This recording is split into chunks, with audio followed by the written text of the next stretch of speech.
guys, today's technical tip brought to you by Suzuki is chain maintenance. Chain maintenance is important for a number of reasons. One is the performance of the bike, but also your safety. If a chain breaks or for whatever reason derails, you're in a lot of trouble. So the best thing to do is follow the basic guidelines that are set down in your owner's manual, and keeping everything within spec is going to keep the chain lasting a lot longer, and as well as you won't be wearing through sprockets anywhere near as quickly either. One of the most important things I believe is keeping the chain clean.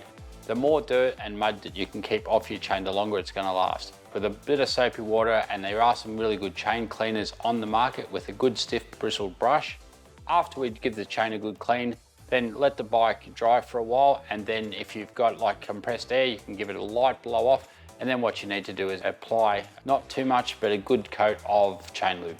A lot of people do tend to over oil their chains, which doesn't really benefit of anything. It's more where you're actually getting the lubricant onto, and the most important part, like obviously on an O-ring chain, is greasing the actual O-rings themselves, because ultimately that's going to be one of the things that's going to reduce mechanical drag of the chain, is keeping those O-rings nice and lubed. The best indicator of how your chain and sprockets are wearing is to grab the chain at the rearmost point of the rear sprocket and pull it back. If you can see more than half the teeth on the actual sprocket, that means your chain and sprockets are dearly in need of replacement.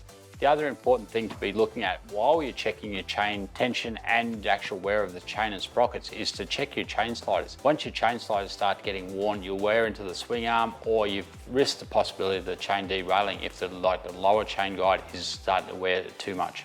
So chain maintenance is a very important thing. Read the section in your owner's manual about chain tension and chain maintenance. It's very worthwhile keeping an eye on the manuals because they do have some really good information. There you go guys, there's a rundown of your chain maintenance. We'll see you next time.